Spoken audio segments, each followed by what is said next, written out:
Welcome to Medicap's PDS Express short concept discussion. In today's class, we'll be discussing just the clinical features of lichen planus. Now, lichen planus, it is one of the most important topic for oral pathology as well as for your oral medicine as well. So before starting, let me tell you that if you have not subscribed to our YouTube channel yet, please do subscribe it and press the bell icon so that whenever we update any new video, you'll automatically get updated. So before starting with the clinical feature, before directly jumping to clinical feature, let me tell you the few basic points.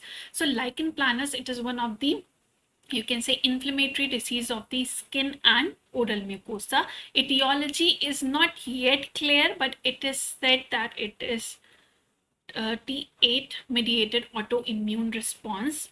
First thing. Second thing, it is said that it is stress related.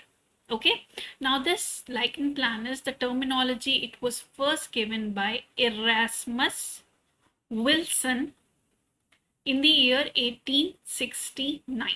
So these are few basic things. Now this author Erasmus Wilson and the year, this is important because examiner can ask you in viva. Second thing, etiology, stress related and T8 mediated autoimmune response. This is important. And lichen planus, you can say it is the disease which can affect the skin as well as your this thing, mucous membrane, that is mucocutaneous lesion. It is more commonly seen in females as compared to males, and the ratio is 1.5:1. It can affect any age, but the most common age is 30 to 60 years of age, right? So these are certain important basic point, or you can say the background which you should have in your mind before dealing with the clinical features. So first is age and sex. For males, it is said to be 35 and 44 years. So this is a range. We need not to be specific that it occurs in 30 years of age, or you can say 40 years. We always give a range. For female, it is 45 to 54 years of age, but it's not like that. It can even happen to young population as well. Now the site involved, it may involve the skin, oral and other mucous membrane, and even the genital membranes, your nails, your scalp, anywhere it can just be found. Okay, now reticular lacy pattern you can see. And the most important thing, let me tell you, lichen planus, it is always bilateral. If at all, not always, 90% of the time it is bilateral only, that is present on both the sides. If at all it is present on one side only, then please just differentiate it from lichenoid reaction and even with leukoplakia.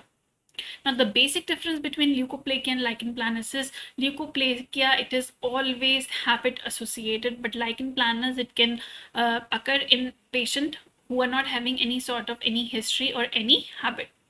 Okay, so here you can see the bilateral thing, reticular type of lichen planus.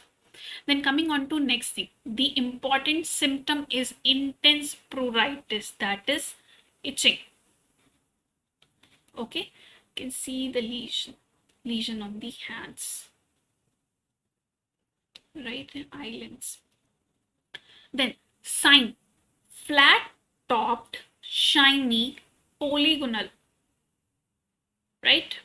Papules, plaque with violaceous hue, that is purplish hue, a reddish purple. Initially they are red, then it may develop into purplish hue or bluish hue, you can say, right? Now there are 6 P of lichen planus. Important viva question again, okay? And whenever you will get any short note related to features of lichen planus or any long note about the entire lichen planus, the 6 P's, they are really important. Planar, polygonal, purple, pruritic, papule, plaque. Examiner can ask you the 6 P's in your viva. So the 6 P's, they are important.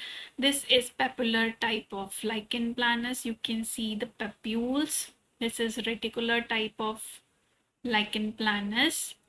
This is plaque. Okay, this is plaque, and this is erosive kind of lichen planus, right? Then next, Vaginogingival syndrome, that is oral lesion coexisting with genital lesion. They are known as vaginogingival. You can just understand by the name itself that it will be present on vagina as well as on the oral mucosa. Then skin lesion, they are small angular flat top papules which gradually coalesce to form this kind of lesion, right? And it should be discriminated from psoriasis. Then color of the papules, they are sharply demarcated and they are reddish purple or violaceous. Now this purple violet, it is important for lichen planus, either it is reddish or purplish.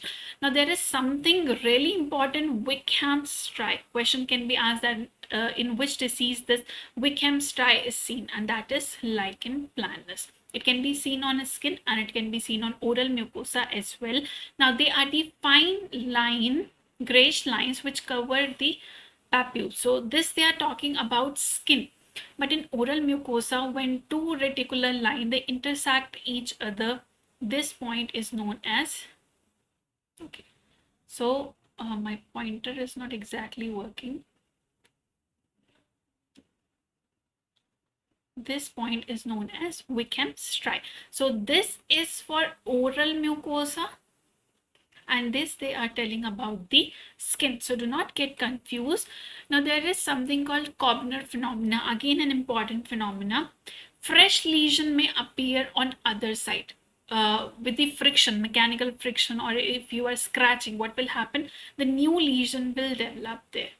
This is known as Koebner phenomena and it is positive for lichen planus.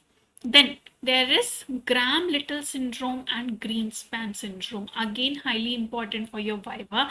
And question asked in such a way that which syndrome is associated with lichen planus? You are supposed to tell the name, or they can ask that Greenspan syndrome, it is associated with which lesion. So vice versa they can ask, so you should know both the things. So in Graham-Little syndrome, alopecia occur in some patient. Here you can see on the scalp lichen planus is there. Okay, if there is lichen planus of the scalp, then that is known as Pilano-Pilaris. Okay.